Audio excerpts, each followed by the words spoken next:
Citizenship amendment act അഥവാ പൗരത്വ ഭേദഗതി നിയമം നമ്മുടെ തൊട്ടടുത്തുള്ള രാജ്യങ്ങളിൽ നിന്ന് 6 ന്യൂനപക്ഷ വിഭാഗങ്ങളിൽപ്പെട്ടവർക്ക് നമ്മുടെ രാജ്യത്തിൻ്റെ പൗരത്വം നൽകുന്ന ഭേദഗതി ചെയ്യുന്ന നിയമമാണ് ഈ പറഞ്ഞ സിറ്റിസൺഷിപ്പ് അമെൻമെൻറ്റ് ആക്ട്.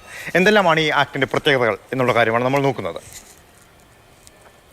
പ്രധാനമായിട്ടും തൊട്ടയൽവക്കത്തുള്ള രാജ്യങ്ങളിൽ നിന്നുള്ളവർക്കാണ് നമ്മൾ ഈ പൗരത്വം നൽകുന്നത്. അതായത് പാകിസ്ഥാൻ, ബംഗ്ലാദേശ്, അഫ്ഗാനിസ്ഥാൻ എന്നിവിടങ്ങളിൽ നിന്നുള്ളവർക്കാണ്. പക്ഷേ ആ രാജ്യങ്ങളിൽ നിന്നുള്ള എല്ലാവർക്കും ഇന്ത്യയുടെ പൗരത്വം ലഭിക്കില്ല.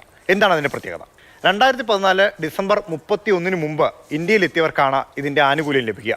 ഇവർ ഇന്ത്യയിലെത്തിയവരായതുകൊണ്ട് മാത്രം കാര്യമില്ല, ആ രാജ്യത്തെ മതന്യൂന വിഭാഗത്തിൽപ്പെട്ടവരായിരിക്കണം എന്നുള്ളതാണ് പ്രത്യേകത. ഏതെല്ലാമാണ് ആ രാജ്യത്തെ മതന്യൂന വിഭാഗങ്ങൾ?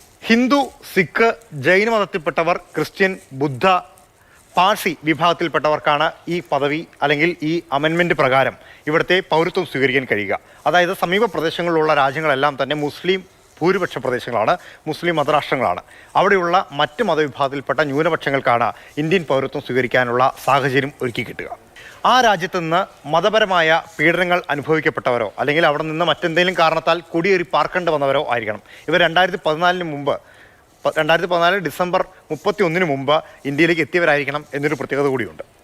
നിലവിലുള്ള BJP സർക്കാരിൻ്റെ അജണ്ടയിൽപ്പെട്ട ഒന്ന് തന്നെയാണ് പൗരത്വ ഭേദഗതി നിയമം. അതിൽ പ്രധാനമായിട്ടും നമ്മൾ ശ്രദ്ധിക്കേണ്ട ഒരു കാര്യം, ഈ നിയമം പ്രാബല്യത്തിൽ വരുന്നത് വളരെ പെട്ടെന്നായിരുന്നു. 2019 ഡിസംബർ 10 ലോക്സഭ ഈ ബില്ല് പാസ്സാക്കുന്നത്. തൊട്ടടുത്ത ദിവസം 2019 ഡിസംബർ 11 രാജ്യസഭയും ഈ ബില്ല് പാസ്സാക്കി. തൊട്ടു പിന്നാലെ 2019 ഡിസംബർ 12 രാഷ്ട്രപതി ഇതിന് നിയമപരമായ അംഗീകാരം നൽകുകയും ചെയ്തു.